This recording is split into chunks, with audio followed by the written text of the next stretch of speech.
Hello everyone and welcome back to the channel. 71st BPSC mains is around the corner. बस एक week बचा हुआ है। आप लोग ने पिछले 5 महीने से बहुत अच्छे से पढ़ाई कर रखा है। नाउ इज़ अ टाइम, अब यहाँ पे आपको बस शोकेस करना है अपना जो भी एक्सपर्टीज़ आपने हासिल कर रखा था। ये वीडियो में मैं आप लोगों को बताऊंगा नेक्स्ट 4-5 डेज में आप क्या कर सकते हो इफ़ यू आर ट्रैवलिंग, और कैसे रिविजन करना है GS1 GS2 एसए का, DI का सारा चीज़ बताने वाला हूँ and what we will be offering you. पहले बात कर लेते हैं इम्पोर्टेंट चीज़ें। देखो, बहुत ही माइन्यूट डिटेल्स बताने वाला हूँ, क्या-क्या चीज़ ना जो आपको काम आने वाला है। एग्ज़ाम स्टार्ट हो रहा है 25 से, तो मोस्टली लोग आएँगे, दिल्ली से लोग आएँगे, ठीक है? यूपी से आएँगे, बिहार के जो बाकी स्टेट्स, डिस्ट्रिक्ट से है वो लोग आएँगे पटना, है ना? झारखंड हो गए, एमपी से हो गए, हरियाणा से कोई-कोई होते हैं, है ना? यहाँ से लोग आएँगे। तो मोस्टली लोग 23-22 से ट्रैवलिंग स्टार्ट कर देंगे, 23-24 को वो पटना पहुँचेंगे। अब 25th को हमारा एग्ज़ाम है, हिंदी है, और सेकंड हाफ में 2 से 5 ऐसे। आप रूम पहुँचते-पहुँचते 7 बज जाएगा, 8 बजे तक आप खाना खाओगे। फिर एक अच्छा चीज़ क्या है, उसके बाद आपको गैप है 26 तारीख का। अपने आप को प्रायोरिटाइज़ ऐसे करो, क्योंकि 26th you will be studying for GS1 और थोड़ा बहुत GS2 भी पढ़ लेना। यहाँ पे जो आप करंट अफेयर्स पढ़ोगे, दोनों में काम आने वाला है। आपके GS2 में भी काम आने वाला है और आपके GS1 के पेपर में भी काम आने वाला है।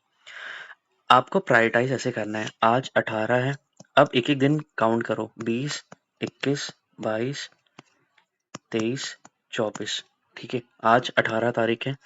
अब कोशिश करो ना, हर दिन आपको कंप्लीट करना है GS1, GS2 और एसए।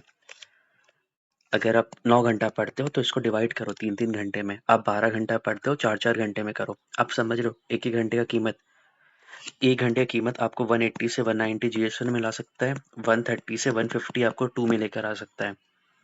हर दिन ऐसी प्रायोरिटाइज करो ताकि आप ना भूलोगे नहीं चीज़ें। काफ़ी लोग होते हैं जो पॉलिटी पढ़ते हैं, फिर बोलते हैं सर हिस्ट्री वाली चीज़ें याद नहीं हो रही है, कोट्स याद नहीं हो रहा है, एनेक्डोट याद नहीं हो रहा है, जो एकेडमिक कीवर्ड्स होता है वो याद नहीं हो रहा है। वो याद इसीलिए नहीं हो रहा है ना, क्योंकि आप एक दिन में तीनों को नहीं टाइम दे रहे हो। नाउ इज़ अ टाइम, आपको तीनों चीज़ को बराबर टाइम देना है। सेम 19 तारीख को GS1 2 ऐसे वैसे ही करना है, 20 तारीख को वैसे ही करना है। डजेंट मैटर आप ट्रैवल कर रहे हो या फिर बस में हो, जहाँ पे भी हो, मेक श्योर जितना भी समय मिलेगा you have to use this. अब यहाँ पे 2-3 चीज़ और आता है। एक आता है, क्या यहाँ पे मैं एफएलटी और दूँ या मैं रिवीजन पे फोकस करूँ? ये काफ़ी लोगों का क्वेरी है। मेरा सजेशन है, अभी अगर आपने एक भी एफएलटी नहीं दिया है और आपने बहुत सारा एफएलटी दे भी रखा है, अब now is the time to stop. यहाँ पे नया चीज़ कोई मत करो। अगर आपने एफएलटी पहले से दे रखा है, अब क्या करो, अपना पेजेस पलटो, जितना भी आपने एफएलटीज दे रखा है, ठीक है? अब वहाँ पे पेज पलटो। मान लो आपने एक एफएलटी दिसंबर में दिया था, एक जनवरी में दिया था, एक फेब में दिया था। अभी हो रहा है अप्रैल हो रहा है। जनवरी से लेके अप्रैल तक आपके जो इंटेलेक्चुअल नॉलेज है, आपके जो राइटिंग स्किल्स है, बहुत ज़्यादा इम्प्रूव हुआ होगा। नाउ इज़ द टाइम, ये वाला जो नॉलेज है आपने जो जनवरी में एक्वायर किया था और अभी जो अप्रैल में आपने एक्वायर किया है, मेक श्योर कि यहाँ पे आपका इजाफा हुआ है। जैसे मान लो आपने प्रियम्बल पे कोई सवाल आया था, प्रियम्बल इज द कुछ भी सवाल आ गया, ब्लूप्रिंट ऑफ इंडियन कॉन्स्टिट्यूशन, उस वक्त आपने जो भी लिखा था, अब आप सोचो यहाँ पे मैं क्या नया ऐड कर सकता हूँ to make the paper more aesthetic. अपना आंसर को और एनरिच कैसे कर सकता हूँ, 0.5 मार्क्स मैं कैसे फेच कर सकता हूँ एक्स्ट्रा। अब उस पर ध्यान दो। जिनका एक भी एफएलटी नहीं दिया, अब आपको क्या टास्क करना है ना, आप GS1 और GS2 का इम्पॉर्टेंट जो PYQs है 68, 69, 70 और DSO का, ये जितना भी PYQ है ना, इसका थीम्स देखना। जैसे मान लो GS2 में फेडरलिज्म बहुत ज़्यादा इंपॉर्टेंट है। DSO में इस बार आया था सेपरेशन ऑफ पावर से सवाल आया था। इस बार सवाल आया था फ्रीबी कल्चर से सवाल आया था, ठीक है? वेलफेयर वाला मॉडल पे आया था। तो this are the important themes, right? और जिनका तैयारी बहुत अच्छा से हो चुका है, वो एक बार यूपी पीसीएस का और यूपीएससी का PYQ देख लेना कि सवाल का डायनामिक्स क्या है, करंट अफेयर्स वो कहाँ से पूछ रहे, स्पेशली GS3 वाला पेपर देखना यूपी पीसीएस का, ठीक है? वहाँ पे सवाल कहाँ से पूछ रहा है। नक्सलिज्म से सवाल पूछ रहा है तो नक्सलिज्म बहुत ज़्यादा इंपॉर्टेंट है। ऑपरेशन ब्लैक फॉरेस्ट हो गया, ये सारी चीज़ मेरे आंसर्स में होना चाहिए। आप समझ में आ रहा कैसे आपको लीड लेना है बाकियों से। इसके अलावा जो आपका ऐसे, अब ऐसे में आपको क्या करना है ना, ऐसे बहुत बड़ा गेम चेंजर है। ठीक है? किसी का स्कोर 160 आता है, किसी का 180 आता है, 69 को छोड़ के इंग्लिश में ऐसे तो जाता ही है स्कोर, ठीक है? तो आपको क्या करना है, एस्से को भी आपको एनरिच करना है। हर दिन थीम्स उठाओ, जैसे एक दिन में आप 3 घंटा जो डिवाइस कर रहे हो ना, तो यहाँ पे क्या करो, थीम्स उठाओ। विमेन एक हो गया, एक एग्रीकल्चर हो गया। अब विमेन में देखो क्या एनेक्डोट मैं डाल सकता हूँ। अब वही पुराना घिसा-पिटा विमेन का एम्पावरमेंट वाला एक स्टोरी मत डालो, इनोवेट करो, यहाँ पे बिहार का कोई एंगल डालो, है ना? कोई लेटेस्ट कोई अगर फिगर अगर आए तो उस पे उसका डालो। एग्रीकल्चर पे कुछ नया डालो, एआई का यूज़ कैसे एआई एग्रीकल्चर को बूस्ट कर रहा है। Yoga is an important theme. पिछले बार योगा से सवाल पूछा था। वेलबींग हो गया, हेल्थ एंड वेलबींग से थोड़ा बहुत पढ़ो इसके बारे में, क्योंकि कभी ना कहीं आपको लिखना है। जब आप सिंथेसिस बनाते हो, जब आपने पूरा एक थीसिस बताया, एक एंटीथीसिस बताया, तो जब सिंथेसिस बताते हो तो आप जब फिलोसॉफिकल ऐसे होता है तो आप बोलते हो ना कि हम लोग को क्या होना चाहिए, थोड़ा इमोशनल इंटेलिजेंस होना चाहिए, ईक्यू होना चाहिए। उसी के साथ आप हेल्थ और वेलबींग के बारे में बात करना थ्रू योगा, कि ऐसे आप अपने आप को कैलमाइज कर सकते हो, राइट? हमारे ऑनरेबल प्राइम मिनिस्टर ने भी कई बार ये बोला है ना कि how he was able to cure from other diseases, क्योंकि उन्होंने योगा का सहारा लिया। और बहुत सारे लीडर्स है, बहुत सारे एंटरप्रेन्योर्स है जो योगा का सहारा लिया है। तो ये सारी चीज़ आप इनकलकेट करो अपने आंसर्स में। इंडस्ट्री हो गया, एमएसएमई हो गया, ये सब इंपॉर्टेंट थीम्स हैं। तो इस पे हर दिन ब्रेन स्ट्रॉम करो, क्या क्या नया पॉइंट्स कर सकते हो। सवाल बस पूछो, व्हाई, व्हाट, व्हेन, ठीक है? अब जैसे इंडस्ट्रियल रिवॉल्यूशन 4.0 कब स्टार्ट होगा? 4.0 जब हमारा टेक्निकल कैपेबिलिटी बढ़ जाएगा, जब अफ्रीका जैसे कंट्री, जब बिहार में एकदम पिछड़ा कोई डिस्ट्रिक्ट या ब्लॉक जब सेंसिटाइज हो जाएगा, डिजिटल लिटरेट हो जाएगा, तभी जाके we can acquire IR 4.0। Machine और पीपल, ह्यूमन का अमलगमेशन होगा और एक नया एआई ड्रिवन या ह्यूमन ड्रिवन एआई मॉडल बनेगा, which will be the best we have seen in our civilisation, है ना? ये सारा चीज आपको लिखना है एस्से में और एनरिच करो। एस्से में अगर कोई कोट्स याद है तो कोट्स को अच्छे से पढ़ो, कोई बुक्स एंड ऑथर्स का अगर आपको जिक्र करना है वो याद करो, नोट्स बनाओ, क्योंकि in this time you will be travelling. अगर आप अपनी लाइब्रेरी में पढ़ते हो या फिर अपनी स्टडी टेबल में पढ़ते हो तो वहाँ पे आपके नोट्स होंगे। अब उसको स्क्रिबल करो, एक जगह अरेंज करो और एक जगह रखो उसको, क्योंकि देखो आप एग्जाम देकर आओगे, ये वाला आपका रहा हिंदी वाला पेपर। हिंदी आपका 9:30 से 12:30 है, उसके बाद 2 बजे से 5 बजे तक आपका निबंध है। तो 12:30 के बाद आपको 1.5 घंटे का समय मिलेगा, ठीक है? 1.5 घंटे में आधा घंटा या 45 मिनट्स आप पढ़ पाओगे, क्योंकि इसी बीच आपको अपना डाइट भी लेना है।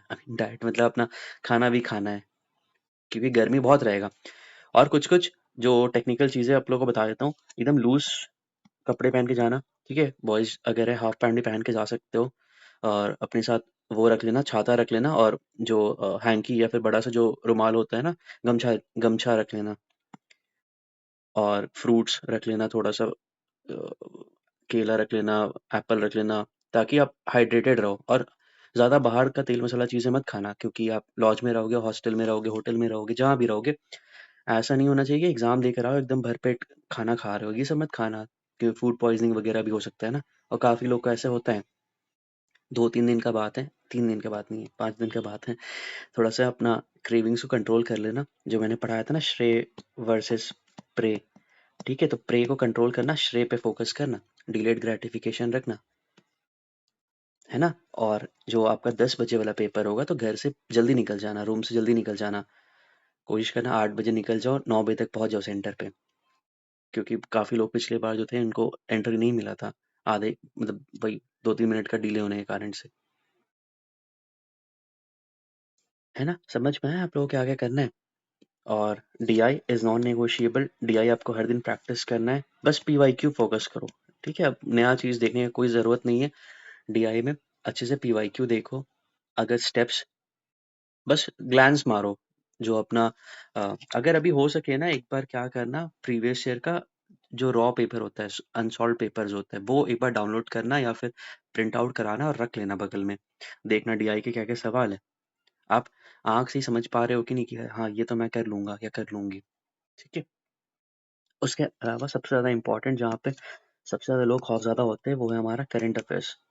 अब current affairs is a ocean, अब यहाँ पे सारा चीज़ पढ़ना कोई सेंस नहीं बनाता है। यहाँ पे हो सकता है आप एकदम पढ़ के जाओगे, एआई इम्पैक्ट समिट पढ़ के जाओगे, अब वो कुछ भी पूछे, युगांडा में कुछ ऐसा डिक्लेरेशन हुआ है वाइल्ड लाइफ का, अब वो पूछ देंगे। नाउ यहाँ पे क्या होता है ना, यहाँ पे इम्पोर्टेंस है आपको डिमांड एड्रेस करना है। जो भी सवाल आ रहा है, even if you are not knowing anything, थोड़ा बहुत उसका आइडिया तो ले सकते हो। जैसे मैं हर बार एग्जांपल देता हूँ, 69 बीपीएससी में वो जम्बूरी स्काउट्स एंड गाइड्स वाला सवाल आया था। अब डू यू थिंक दैट किसी ने वो चीज़ पढ़ा होगा? कोई बुक में नहीं आता है, किसी में नहीं आता है, but still people had written, कुछ ना कुछ तो आप लिख सकते हो ना। और यही होता है मेंस का खासियत। Mains is very different from prelims. Prelims में आप एग्जाम देकर आओगे, उसके बाद कोचिंग वाले इसमें अपना बताएंगे कि यार यहाँ से मैंने पढ़ाया था, ये सवाल आ गया, करंट अफेयर्स ये पढ़ा है। But mains is all very different game. यहाँ पे आपको लिखना है, ऐसा नहीं है कि आपको ऑप्शन टिक करना है, आपको यहाँ पे लिखना है। बहुत लोग को होगा एआई के बारे में बहुत नॉलेज होगा, but when it comes to writing वो नहीं लिख पाते। आप समझ रहे हो ना कैसे आपको करना है? तो यहाँ पे अब फोकस करो, रिवीजन पे करो जितना भी आपने पढ़ा है। और इसके लिए क्या करना है, मैंने एक वन शॉट वीडियो डाल रखा है, प्लेलिस्ट भी मैंने डाल रखा है, अभी मैं डिस्क्रिप्शन पे डाल भी दूंगा। जितना भी मैंने एक्टिव रिकॉल सेशन लिया है सारा का है, हिस्ट्री का हो गया, पॉलिटी का हो गया, इकोनॉमी का हो गया, साइंस एंड टेक का हो गया, करंट अफेयर्स का हो गया। एक मैं सोच रहा हूँ बिहार स्पेशल और एसए का करा दूंगा। बिहार स्पेशल में कुछ अगर इंपॉर्टेंट डेटा फैक्ट्स है, नहीं सॉरी, बिहार स्पेशल तो ऐसी बहुत ही छोटा सा नैरो टर्म है। एसए वाला मैं कर लूंगा, उसमें कुछ बिहार की केस स्टडीज और कुछ कुछ चीज़ें जो मेरे एंड से आएगा। मैं आप लोग कुछ कुछ इन्फोग्राफिक्स दूंगा, कुछ कुछ डेटा फैक्ट्स दूंगा, और ये सारा आपको कैवेलियर पीसीएस के टेलीग्राम चैनल पे मिलेगा। अब यहाँ पे मैं कुछ कुछ वैल्यू एडिशन दूंगा, और जो प्रोबेबल टॉपिक्स जो मुझे लग रहा है इंपॉर्टेंट है वो सबका मैं शॉर्ट नोट्स भेज दूंगा। ठीक है, तो ये सारा चीज़ें करोगे ना, आपका माइंड एकदम एक्टिवेट रहेगा। और अभी आराम से 12-13 घंटा खींचो, लास्ट है एकदम, लास्ट लैप है, 5th गियर पे अपना पॉर्श या जैगुआर को डालो और एकदम यहाँ से करके लेके निकलो। इसके अलावा मैं क्या करूँगा, जो टेस्ट सीरीज हम लोग ने करवाया था कैवेलियर पीसीएस का फुल एंड टेस्ट सीरीज, ये मैं सोल्यूशन डाल दूंगा। बहुत बहुत बहुत बेहतरीन क्वेश्चन है और इसके सोल्यूशंस बहुत अच्छे हैं। आपको ना सवाल डायरेक्ट यहाँ से देखने को मिलने वाला है। जैसे मान लो, discuss the role of AI in law enforcement in India. अब ये डेफिनेटली आपका सवाल आने वाला है, एआई का इस्तेमाल कहाँ कहाँ पे। तो आप यहाँ पे बस इसको ग्लांस करना, आप ग्लांस करोगे, simple predictive policing, night grid हो गया, फेशियल रिकॉग्निशन हो गया, Delhi police use automated facial recognition system. अब आपको ये सब कोड करना है, एग्जाम्पल डालना है। साइबर क्राइम डिटेक्शन, आई4सी इनिशिएटिव हो गया। बेनिफिट्स ऑफ एआई क्या होता है? Efficiency and speed, reduces investigation time and human workload.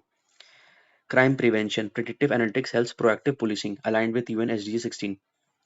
Resource optimisation, Bihar police increasing digitisation under CCTNS has improved FIR tracking. Challenges क्या है? प्राइवेसी कंसर्न, पुट असॉमी judgement. अब आपको ये सारा चीज लिखना है फटाफट। ये वाला पीडीएफ जो है 41 पेजेस का है, एक मैं आपको ये पीडीएफ दूंगा, एक जीएस1 सिमुलेशन मॉड्यूल जो है, यहाँ पे देखो चंपारण मूवमेंट हो गया, बैकग्राउंड चंपारण, तीन कटिया system, economy exploitation, illegal cesses and coercion, decline of indigo demand. ये सब कीवर्ड चाहिए आपको, तभी जाके 3.5 से लेके 4.5 पहुंच पाएगा आपका 8 में स्कोर। ये छोटे छोटे चीजें जो अभी आपको 4-5 दिनों में करना है टू मैक्सिमाइज योर स्कोर। मैं हर बार बता रहा हूँ ना, 180 to 190 स्कोर करो जीएस1 में, और 140 से लेके 155 या 160 जितना भी देगा, 160 तक मैक्स दे सकता है स्कोर जीएस2 में। This is a very good score. और ऐसे अगर ऐसे में इंग्लिश में डिस्पैरिटी अगर रहा तो 170 to 180 मिलता है ऐसे में स्कोर। ये आएगा, आराम से टॉप रैंकर बन जाओगे। तो अब 5 दिन एकदम अच्छे से पढ़ो। बहुत लोग बोल रहे हैं कि मोटिवेशन नहीं आ रहा है, खत्म हो गया, समझ में नहीं आ रहा है, टाइम वेस्ट किया हूँ, स्टार्टिंग में नहीं पढ़ पाया हूँ। ठीक है, 4-5 दिन बचा है ना, जितना मिला है उसमें आप यूटिलाइज करो ना। एक ऑफिसर बन रहे हो, एक मैनेजमेंट ऑफिसर बनने वाले हो, इतने कम रिसोर्सेज में कैसे अपने आप को ऑप्टिमाइज कर सकते हो, this is the key. Come data set में भी एआई अच्छा दे सकता है ना, आउटपुट दे देता है ना। आप छोटा सा बस देते हो कि हाँ, give me a Shayari for my girlfriend, छोटा सा फिर भी दे देता है ना अपना। रिसोर्स जितना उसको दे रहे हो उतना ऑप्टिमाइज करके दे रहा है ना वो। तो वैसे ही करना है। अब भयभीत मत हो ये सारी चीज़ों से कि बाकियों ने इतना किया है, बाकियों ने इतना एफएलटी दिया है, मैंने इतना एफएलटी नहीं दिया है। डजेंट मैटर, कोई कोई चीज़ मैटर नहीं करता है। उस दिन आप कितना अच्छा परफॉर्म करोगे, what ever knowledge you have culminated in those last 5 or 6 months, that is the thing that will matter the most on that day. So for that 5 to 6 days अब आपको एकदम शिद्दत से देना है, no matter what happened in last 2 to 3 months। Even if you have not studied anything, still जो भी चीज़ पढ़ा है बस फटाफट रिवाइज करो। और ये पीडीएफ अच्छे से इसको पढ़ लेना, मैं ये ग्रुप पे डाल दूंगा। इसके अलावा एक और हम लोग ने डाल रखा है डेटा फैक्ट शीट, अब यहाँ से उठा लेना, यहाँ से बहुत काम आने वाला आप लोग के लिए ये सारा चीज़ें। बिहार का जीएसडीपी ग्रोथ रेट क्या हो गया, विमेन का डेटा हो गया, यहाँ पे टर्शरी सेक्टर हो गया, टैक्सेशन, ठीक है, विमेन का नया एकदम नया डेटा है। India ranks 131 out of 148 in global gender gap index, 64.1% है। Wage gap, India women earn 40 for every 100 rupees earn by, वेफ का रिपोर्ट है। ये सब कोट करना है। Women is a very important theme, you will be getting this theme in your essay, in your GS1 GS2। तो make use of this fact sheet, इसको print out करवाओ, यहाँ पे जहाँ पे भी रखना है उसको अच्छे से रखो, मैक्सिमम यूटिलाइज करो। और इसके अलावा मैं आप लोग का एक जो सेशन है, मैं आप लोग का एक सेशन ले लूंगा ऑन एसे को कैसे ब्रेनस्टॉर्म करना है, एसे को देखे कैसे एंटिसिपेट करना है कि now what you have to write, वो चीज़ मैं आप लोग को एसे में बता दूंगा। ठीक है, तो टेलीग्राम चैनल पे ही रखना, वहाँ पे मैं आप लोग को लिंक भेज दूंगा। और इसके अलावा सेम जो मैंने बताया वैसे बिल्कुल अच्छे से फॉलो करो। और कुछ कुछ जो डाउट्स है वो क्लियर कर देता हूँ। Calci is allowed for your GS1, don't worry, अगर नहीं लिखा है ना, पिछले बार भी सेम वही था, उसके बाद क्लैरिफिकेशन आएगा बीपीएससी का कि calci is allowed in GS1। Second, watch is not allowed in your exam. आपके जो जहाँ पे आप एग्जाम दोगे ना, रूम पे ना ऊपर में क्या कहते हैं, क्लॉक रहता है। बट आप क्या करना, आप अगर सीट यहाँ पे मिला है, काफी लोग होंगे जो देख नहीं पाएंगे, तो क्या करना, यहाँ पे जो भी इन्विजिलेटर मैम या सर होंगी ना, तो प्लीज पोलाइटली और हम्बली उनको बोलना कि मैम सर 1 घंटे के बाद एक बार इतला कर दो कि समय 1 घंटा पार हो गया या आधे घंटे पार हो गया। एक बार वो कर दोगे ना, तो आप लोग का फायदा हो जाएगा। ठीक है, तो ये वाला बोल देना, बार बार सर ऊपर उठा के रखना वो चीज़ नहीं है ना। तो एक बार सर या मैम को बोल देना कि एक बार इत्तला कर दे मुझे। और फिर नेक्स्ट है हिंदी। हिंदी के लिए बहुत लोग हैं, तो हिंदी का देखो मैंने पीडीएफ डाला हुआ है, PYQ यूपी PCS का। सवाल यहीं से आपका आएगा, पर्यायवाची, विलोम, मुहावरा, ये जो यूपी PCS मेंस होता है ना, वहीं से उठाते हैं ये सवाल। सॉल्व है, तो आपको कुछ करने की जरूरत नहीं है, मैं पीडीएफ डाल चुका हूँ, उसको अच्छे से कंप्लीट कर लेना। हिंदी आपका सॉर्टेड है। नेक्स्ट आते हैं हम लोग लास्ट वाला पार्ट जो है हमारा ऑप्शनल। इसमें भी काफी लोग हैं कि सर ऑप्शनल अभी पढ़ूं या ना पढ़ूं। ऑप्शनल अभी स्किप करो, ऑप्शनल के लिए समय मिलेगा, GS2 आप देकर आओगे। ये रहा आपका GS2 का डेट, 28 तारीख को आप GS2 देकर आओगे। कितने बजे आओगे? 1 बजे आओगे। मैं मान रहा हूँ आप सोओगे, रेस्ट लोगे, 5 बजे तक आप पढ़ने बैठोगे। 5 से लेकर रात 12 बजे तक 7 घंटा पढ़ लेना। जल्दी सोने का आदत है, 10 बजे सो जाना, सुबह 3-4 बजे उठ के पढ़ लेना। मैं हिस्ट्री का ऑप्शनल था मेरा पिछली बार, तो मैंने यही किया था। मैं एग्ज़ाम वही देकर आया था, फिर हम लोग रात को क्रिकेट खेले थे, शाम 6 से 10:30 बजे तक क्रिकेट खेले थे। फिर उसके बाद याद आया तो ऑप्शनल भी है, तो फिर हम लोग ने 11 से सुबह 6 बजे तक हम लोग ने हिस्ट्री का पढ़ा था। और वर्ल्ड हिस्ट्री पढ़ा भी नहीं था, वही ancient history, medieval history, modern history, Lucent लेकर गया था। और PYQ सोल्यूशन कहीं मिल भी नहीं रहा था उसका, तो बस वही देख कर गया था। ठीक है, तो वो वाला एटलीस्ट कर लेना। 4-5 घंटा 6 घंटा जितना भी पढ़ोगे लास्ट में optional is very scoring, 40 marks ही तो लाना होता है, नेगेटिव भी नहीं होता है, तो वो वाला अटेनेबल है। अभी उसके पीछे इतना पागल मत हो कि अभी ऑप्शनल और अपना मेंटल पीस खराब मत करो। Hindi and optional is very very easy. Hindi में तो वो पास कर ही देते हैं, आपका एसे वाला पार्ट और आपका कॉम्प्री, यही दोनों से आप पास हो जाओगे आधा। ठीक है, तो उस चीज का बिल्कुल बिल्कुल स्ट्रेस मत लो। मेन फोकस अभी आपको GS1 में करना है। GS1 में हिस्ट्री, हिस्ट्री का मैंने आप लोग के लिए PDF डाल रखा है जिसमें रेडीमेड इंट्रो है, कंक्लूजन है, तो उसको अच्छे से कंप्लीट करो। करंट अफेयर्स का मैंने इंपॉर्टेंट लिस्ट भेज रखा है। इसके अलावा जो वन शॉट वाला मैंने कराया एक्टिव रिकॉल सेशन, वो वाला अपना करंट अफेयर से कर लेना। तो ये सब चीजें कर लोगे ना, आपका आर्सेनल बहुत मजबूत हो जाएगा and you will be performing and you will perform pretty better than other your competitors. ठीक है, अब इतना बोल दिया, आप कन्विंस हो गए हो ना? या और मैं मोटिवेट करूं? ठीक है, गर्मी बहुत ज़्यादा है, तो अच्छे से रहना। अभी तबीयत मत खराब करना अपना। जितना भी आपने पढ़ लिया बहुत पढ़ लिया, बाकियों की तुलना में आपने बहुत पढ़ रखा है। अपने आप पे कॉन्फिडेंस रखना। ये प्रीलिम्स वाला गेम नहीं है कि जो तुक्का उक्का से बाकी लोगों का सही हो जाएगा, आप बाहर निकल जाओगे। This is a game of your wisdom, this is a game of your character. Character बोलना सही रहा, कैरेक्टर भी होगा। ठीक है, this is a game of your resilience. आपने 5-6 महीना इतने सारे ऑब्स्टिकल्स आए लाइफ में, but you have succumb to all those things. और बस अब लास्ट है, यहाँ पे आपको विजय पथ, अग्निपथ अटेन करना है। तो अच्छे से देना एकदम बढ़िया से, और एक दिन मैं सेशन ले लूँगा 20th को, मैं थोड़ा फ्री हूँ, मैं 20th को एस्से वाला सेशन ले लूँगा आप लोगों का, ठीक है? और बहुत बहुत अच्छा जर्नी रहा मेरा भी 71st बीपीएससी मेंस में आप लोगों के साथ। बहुत इनोवेटिव लोगों से बात किया, बहुत अच्छे बैच में बहुत सारे लोग थे जिनसे इंटरेक्शन हुआ, तो बहुत बहुत बेहतर था। एंड आई होप आप लोग को भी मज़ा आया होगा पढ़ने में। अब लास्ट है, जस्ट आई होप कि जितने भी लोग इस इसमें जुड़े थे, ठीक है, आई होप सबका मेंस निकले एंड आप लोग को इंटरव्यू देने का मौका मिले। और thank you so much for listening, thank you so much for bearing me in this last 5 to 6 months। और बस यही था, आप लोग अब पढ़ाई करिए, और बस यही था। चलिए फिर ठीक है, thank you everyone and bye.